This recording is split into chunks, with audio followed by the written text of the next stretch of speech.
കുറച്ച് മത്തി ഇട്ടിട്ടുണ്ട്. അത് നന്നായിട്ട് കഴുകി പീര വയ്ക്കാം. അതിന് കുറച്ച് ഉപ്പിട്ട് കൊടുക്കണം.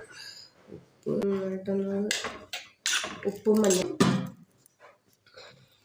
ഞാൻ വെറുതെ അടുക്കളയിൽ ഭംഗിക്ക് വേണ്ടിയിട്ട്, വേറെ ഒന്നുമല്ല, വെറും പ്ലാസ്റ്റിക് കുപ്പി വെട്ടിയിട്ട് മീൻ ഇങ്ങനെ ആയാൽ മതി. ഇനി നമുക്ക് ഇതിൻ്റെ അരപ്പ് ശരിയാക്കി എടുക്കാം.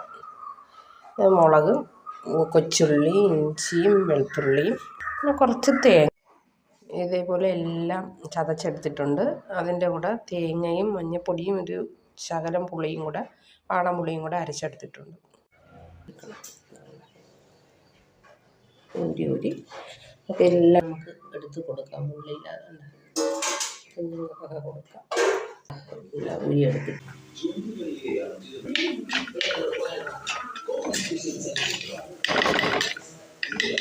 മീൻ വൃത്തിയാക്കി വെച്ചിരിക്കുന്ന മീനില്ലേ,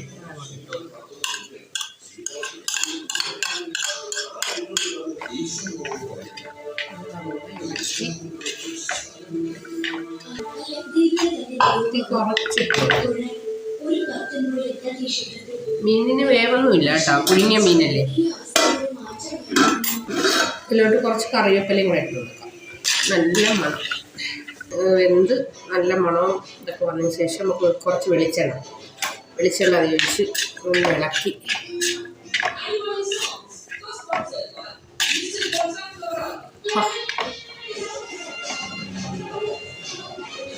ആണ് മത്തി പീര വെച്ചത്. മുള്ള് കളഞ്ഞിട്ട് കൊച്ചുമുളക് കൊടുക്കാൻ നല്ലതാണ്. പീര വെച്ചാൽ ഇങ്ങനെ മുള്ള് കളഞ്ഞിട്ട് എടുക്കുമ്പോൾ ധൈര്യമായിട്ട് നമുക്ക് കൊച്ചുങ്ങൾക്ക് കൊടുക്കും. മത്തിയൊക്കെ നല്ല ഉള്ള മീനല്ലേ, അതുപോലെ കൊച്ചുങ്ങൾക്ക് കൊടുക്കാം. മോളെ നീ ദോശ കഴിക്കുന്നില്ലേ? ദോശ കഴിക്കുന്നു. ഓക്കെ. മത്തി പീര വെച്ചത്, മുള്ളൊക്കെ കളഞ്ഞ് വെച്ചത് കൊണ്ട് എല്ലാവർക്കും കഴിക്കാം. ഇതാണോ ഇന്നത്തെ സ്പെഷ്യൽ?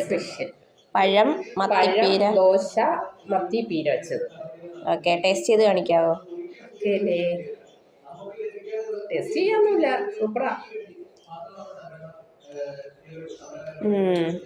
ഇങ്ങനെ കേൾക്കും. വാവ്. വാവ്. ഓക്കെ.